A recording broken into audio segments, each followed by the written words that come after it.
Lieutenant McGo, go. Well, poker game, huh? No, it isn't a poker game. And look at the champagne. Come on, Max, she's going to be here soon. Now, why don't you go out into the New York night and catch a movie? The private eye of distinction. Brother. How about this, huh? Well, what are you going to do? Some kids read the comic books, I read the New Yorker. 10 to 1, it's a job. I'm going to die laughing. Ah, well, 10 to 1, 20 to 1, I'm going to turn it down. Hello, and why can't it wait until Monday? This is Vivian. Vivian.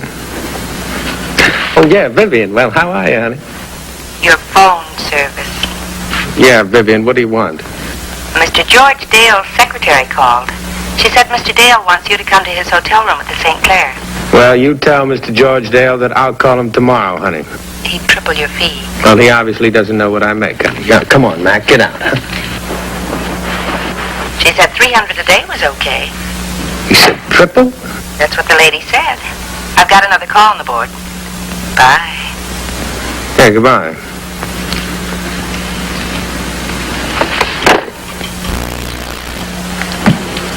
What's up, Rick? Mac, look, No, don't push me. No, I'm not pushing you. I'm going to let you inherit the wealth. You, Lieutenant McGo, are going to have dinner with a beautiful doll. No debutantes for me. Mac, 34, 22, 34. Now, look, Rick, don't give me any football players. I'm not going to get mixed up with one of your society dames. Oh, she's going to have to eat alone. Say, what are these? Those are hors d'oeuvres. You got any ketchup? We got a lot of ketchup. Thanks, Mac. Look, and tell Helen I'm sorry, huh? Wait. Don't tell Helen I'm sorry. Why not? Her name is Nancy.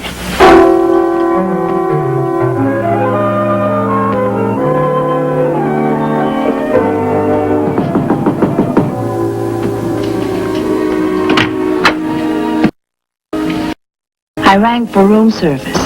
Well, I'll go back down and come up with a bucket of ice.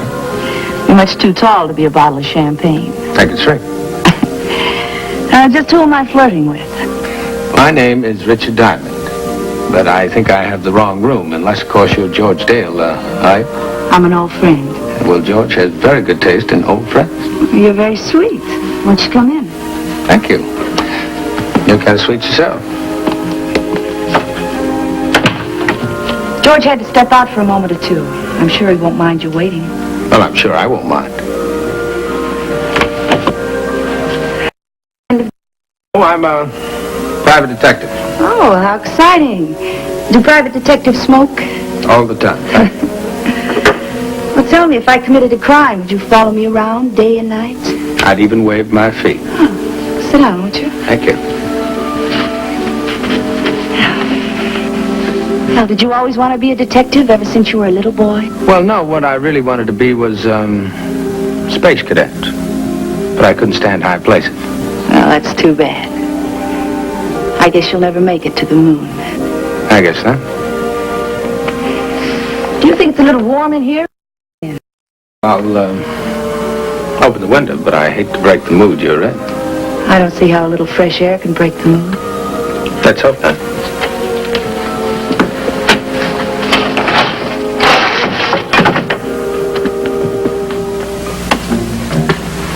Stuck. You know, I'm pretty good at opening windows. It's part of my job from time. Maybe you'll make it to the moon after all, Mr. Diamond. Operator? Oh, never mind, operator. I've already made my connection.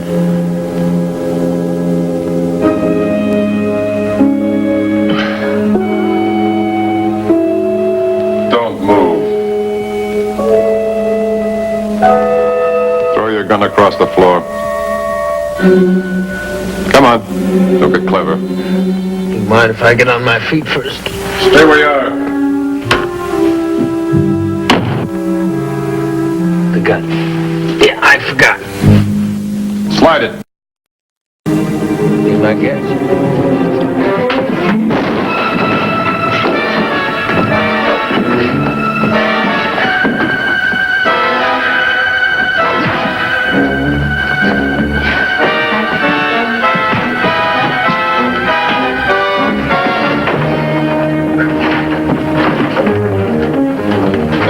What are you, a wife? Wise guy, get on your feet. Buddy, you're just lucky I got cracked on the head before you came in. Yeah, sure. All right, suppose you tell me what's happening. Mr. You-know-who is pretty mad. You don't like a double cross. Look, you say Mr. You-know-who, but I don't know who, so who's who? Don't get cute, Dale. Oh, you think I'm George Dale, right?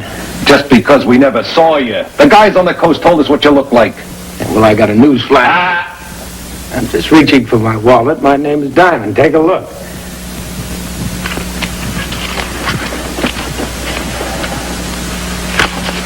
The boss is waiting in the car. Oh, look, buddy, can't you read? Can't you?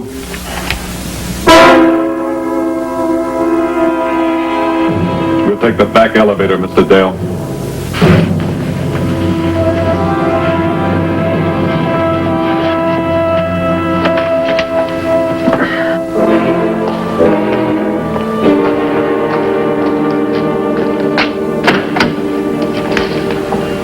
Please get inside, Mr. Dale. Oh, now look, buddy, you have the wrong... Inside. When he says inside, you get inside. He's the boss. It's nice to meet you, Mr. Dale. Well, it's nice to meet you. I've seen your latest movie, The Creature from Nowhere. You have a sense of humor. You'll need one. Just humor, no sense. Oh, look, I'm being played for a fall guy, and I can't figure it out. Get in, Gus. Let's see a little of the waterfront, Gus. Mr. Dale says he has no sense. Let's see if we can beat a little sense into Mr. Dale.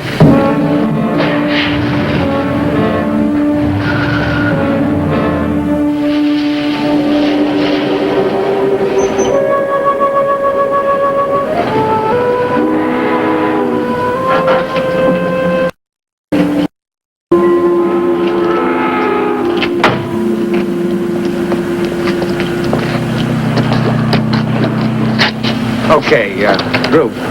Fun is fun, but I'm not Dale. My name is Diamond. I'll spell it for you. D as in dandy, I as in... Shut up. Where is the picture I hired you to acquire for me? What picture? Mr. Dale, all the way down in the car. But your wallet, your description, your hotel room. All George Dale, right? Now, where is my picture? Look, I'm not George Dale. I have never met the guy, and my phone service got a call, said to come... Gus is a very talented man, Mr. Dale.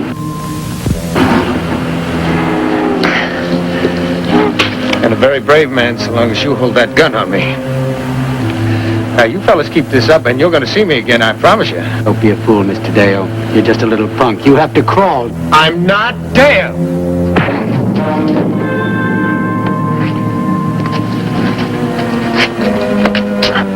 Well, My mother told me never to tell a lie. I am not George all Dale. right, Gus. Once over lightly. We'll be in touch with you tomorrow, Mr. Dale, when you'll have my picture.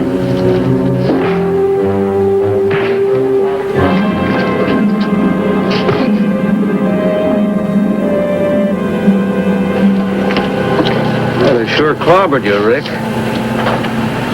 The doc says you don't have to go to the hospital. How did you get here? I got a blast from the station. You were out fooling the doc. Who did it, Rick? A guy by the name of Gus. Gus. A big, mean-looking guy? Well, he was big. It sounds like Hammer Gus. He specializes in beatings. Who sicked him on you? John. I've never seen his picture in the paper. Look, Rick, didn't anybody tell you what it was all about? Something about a painting. They kept insisting I was George Dale. There was an oil painting worth $100 snatched from my house in Pasadena 3 days ago. It was a rough crowd. They killed a man in the house. That sounds like it could be it. Dale was probably hired to steal the painting. Oh, where is Dale? I don't know. Let's go back to where it all started. All right, I'll give you a hand. Yeah, what's the rip?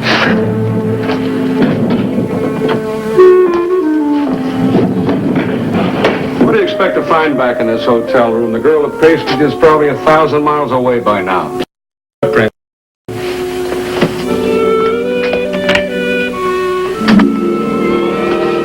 May I help you? Is this the girl? No, it isn't. but Lieutenant, why don't you run around the corner and get 'em malted anyway? I'm not thirsty. This is your first day in New York, isn't it? That's right. How did you know?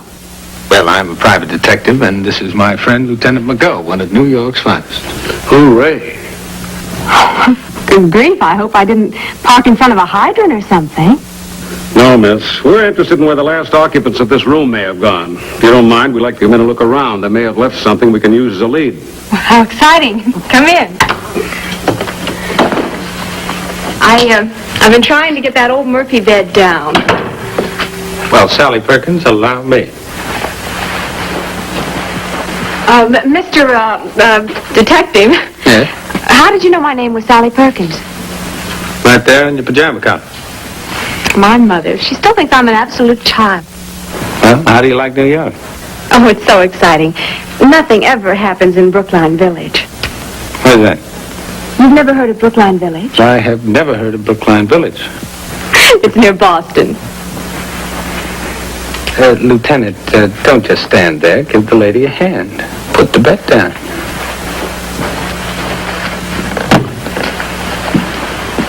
From Boston, huh? Well, I hope you're not a Puritan, just a pilgrim. Oh, no. I'm going to be a model. You know, New York just flips me. Here I am here an hour. Two detectives come knocking. Excuse me, miss. I hate to interrupt you two, but, is this anyone we should know? That's the guy that could have given us all the answers. Say hello to Mr. George Dale.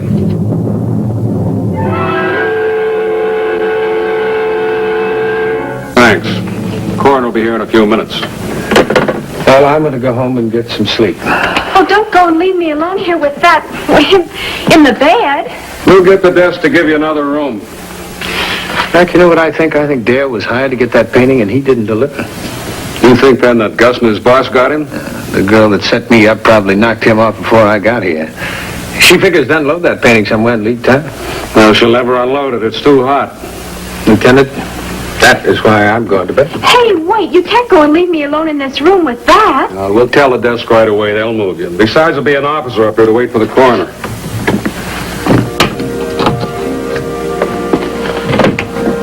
Hank, you are a trusted friend.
We'll make our own music, Mr. Diamond.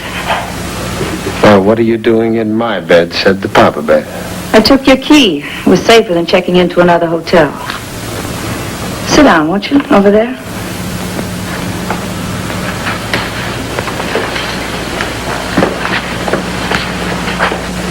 It's a very nice place you have here. I took a shower. I hope you found the towel satisfactory. I always wanted to live in a place like this with just a cushion of cash to fall back on.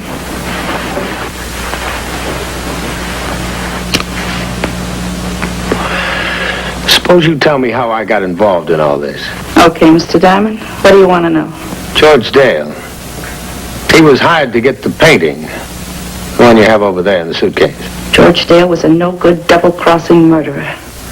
And so he deserved to die. You went back to the hotel, huh? You know. All right, don't move. Where are you going? I gotta get out of here. What are you going to do with the painting? That chance I'd tell you, baby. Stay in that chair. Well, before you go, let me see if I've got all this straight. Now, Dale was already dead when you called my answering service, right? What'd you do, find me in the yellow pages under substitute sucker?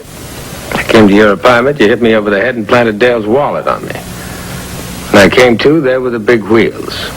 I figured to deny I'm Dale, they figured to shoot me, and you figured to have a clear field to $100 grand. Don't move out of that chair. You mean you'd shoot me, honey, after all we've meant to each other? I ought to shoot you. You're lucky you're cute, Mr. Diamond.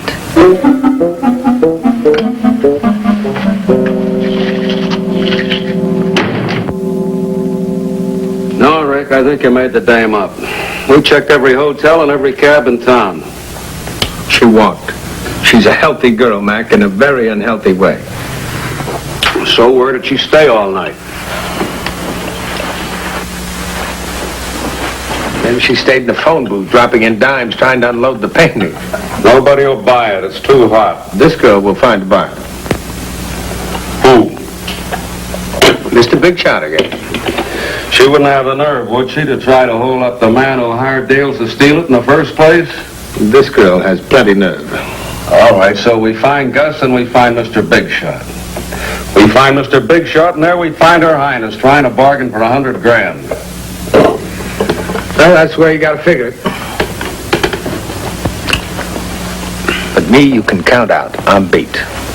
I have lost a triple fee, a date with Nancy. I now need a shave, a haircut, and a little rest. Oh, now, Rick, come on. I've never known you to... I'm not kidding, Lieutenant. I'm beat. I'm tired. I've had it. Now, wait a minute, Rick. You're not going out hunting for Gus so you can pay him back with a fistful of fives, are you? Don't be silly, Lieutenant. I couldn't care less. Oh, all right. Mac, lieutenant friend of mine. Don't have me tailed, okay? Well, don't be silly. I couldn't care less.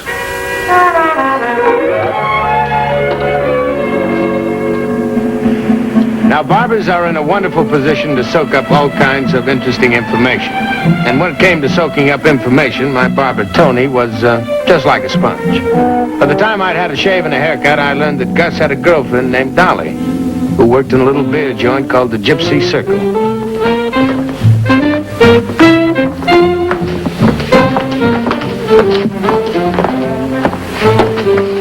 What's your pleasure?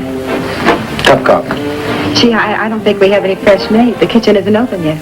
Well, honey, skip it. I'm just waiting for a friend. Your name's Dolly, isn't it? So what if it is? You're a friend of Gus's, aren't you? It all depends. Who are you, mister? Oh, my name is Richard. I'm a diamond salesman. Yeah? Where'd you get that bruise on your face? Well, diamonds come from the jungle, and the natives were restless. Huh? Never mind. Gus contacted me last night about buying an expensive diamond for an engagement ring. Gee, an engagement ring. That's for me. Well, congratulations. Thanks. I haven't missed Gus, have I? Oh, no, he ain't been here yet, but I expect him any minute. Dolly, don't say anything about our conversation to Gus. He might feel a little funny, you know? Yeah. So don't say anything, huh? I can see him when he comes through the door, and then he and I can go talk somewhere. Well, can't you talk here? I could sort of listen in. No, I think Gus would want our conversation to be very private. Well, look, that door there leads to a storeroom. It's unlocked and no one will bother you. Dolly, you are downright ingenious. Say, suppose you could open the kitchen and make me a cup of coffee now? Sure. Thanks.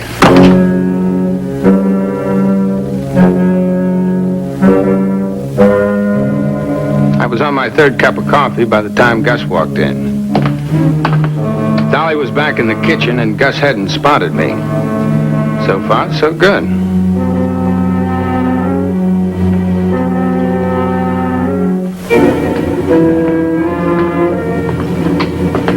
Hello, Gus.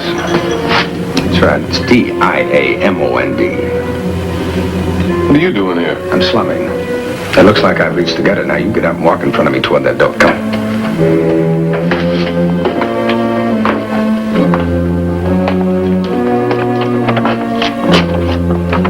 Oh, hello, boys. Dolly, baby. Oh, it's okay, Gus. I mean, if you and your friend want to go back there and talk business, it's all right with me. Well, we won't be long.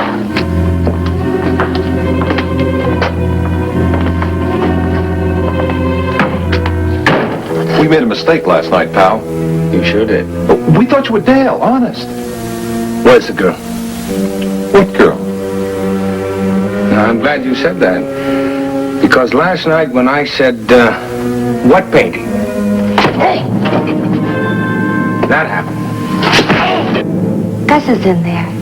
He's looking at a diamond. A great, big, expensive diamond.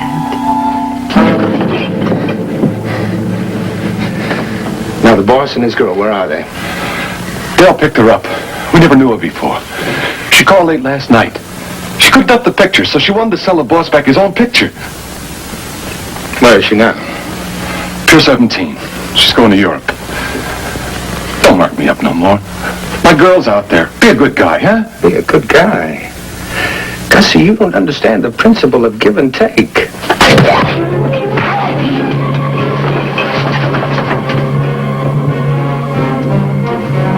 You don't look too bad.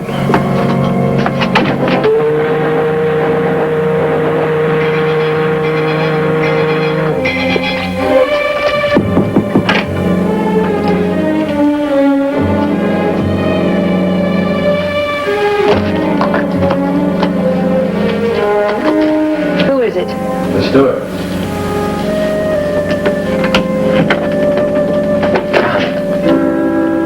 Now pick it up gently and put it on the bed. Come on. I could have killed you. I didn't. How do you set me up for a patsy? Look, I'll split with you. The big shot's coming here. We got him over a barrel. You and me, baby. I think we're incompatible. Drop the equipment, Mr. Diamond. Drop it. I don't like sailings. It's always saying goodbye.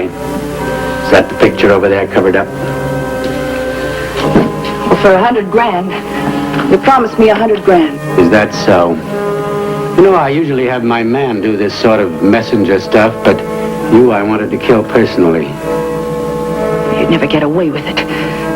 The boat's full of people. Nobody puts me over a barrel. I'm going to kill you. And you, Mr. Diamond. Sorry, but you're a witness. Well, my doctor said I needed an ocean voyage. Well, everybody would hear the shot. The companionways are mobbed. You wouldn't dare. Dare with the whistle blowing, my dear. Next time it blows, you're going on that ocean voyage together.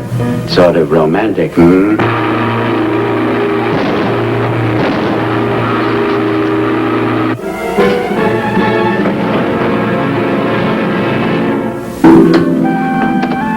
I got news for you. Lieutenant, Oh, the insurance company's got some reward money.